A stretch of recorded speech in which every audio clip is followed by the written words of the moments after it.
In the span of 2 years of my fitness journey, I have made many mistakes that could have made me gain more muscle and more progress. You might not even know that you're making these mistakes in the first place, which is why I created this video to inform you about the 3 major mistakes that I did that you can avoid. This was clearly seen when I just started bodyweight training. Back then, I remember buying a pull-up bar for the first time, and I would promise myself in progressing in the pull-up. But what the hell? I've barely done 3 solid reps. However, to the point, I could have made more progress than before if I wasn't inconsistent. You see, I didn't realize that you have to be consistent in your training if you want to see results in your fitness journey. I actually cover the importance of consistency in some of my videos, which is why this is the number one thing that you have to completely avoid in your fitness journey. Think in your mind that you are getting a pull-up bar for the first time and you're absolutely new to calisthenics. If you progress in the pull-up bar 3 times a week for 5 years straight,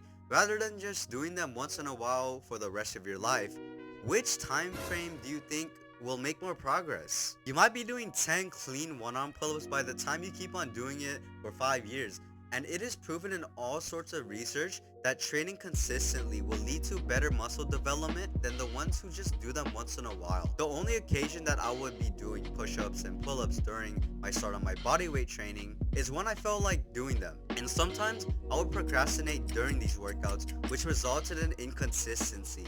Do not make the same mistake that I did, as this can lead to potential muscle loss if you build a habit of just missing workout days. There's scientific research that shows that muscle loss can be seen in a matter of 4 weeks of not completely working out. And you might be saying, oh, this only happens because I'm not working out at all, so it's okay to be inconsistent because I won't lose any muscle. This can be true, but if you want to build muscle throughout time, you shouldn't go through this route. If you follow a 4-week program to build muscle and you inconsistently go 2 to 3 times a week, the fulfillment won't be there, which will cause you to follow another program which results you in working out more less. Don't make the mistake like what I was doing in staying inconsistent in my bodyweight training, because this will cost of losing potential muscle gains in your fitness journey.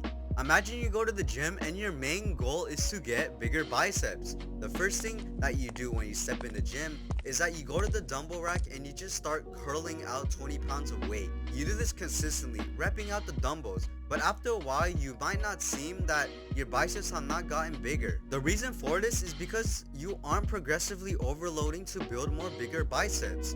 Or let's just simply put that you aren't progressing the weight week to week once you get more stronger to build more muscle. I remember when I first started going to the gym, my main priority for every exercise that I did was doing 4 sets of 12 reps. From the bench press to the bicep curl, this was a major mistake that I was doing because I didn't know what progressive overloading was. Not every exercise is the same, and I wasn't supposed to be doing 4 sets of 12 reps, because you won't be doing countless reps on the squat, then the bicep curl. Not only this, you won't gain any muscle or experience if you do not progressive overload in your exercise, because you will eventually reach a flat line of muscle growth. You have to pick up more weight week to week if you want to see progress in your fitness journey, and this mistake can be easily avoided if you just have the knowledge of knowing that you have gotten stronger. If you're used to curling 30 pounds a week, progress in the week after by doing 35 pounds of weight. From there, muscle growth can be seen with the right progression and intensity.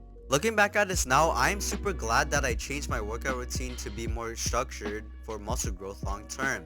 And I highly recommend that you need to avoid overtraining each muscle group. If I traveled back in time, I would change the distribution of hitting each muscle group for the week, as I was only hitting legs 1 time. Overtraining can lead to decrease of strength and endurance of the muscles, resulting in fatigue, performance, and gaining more muscle. My call to action to you in this case is to have a routine where you're hitting each muscle group accordingly, and don't overtrain them for a long period of time. This will result in no rest, and you won't be able to recover from your workouts. With all this being said, I would highly admit that you have to be avoiding these mistakes if you want to see more muscle growth or progress in your fitness journey. Click these videos if you want to gain more insight about building more muscle or just anything fitness related. Thank you for watching, and have a blessed day.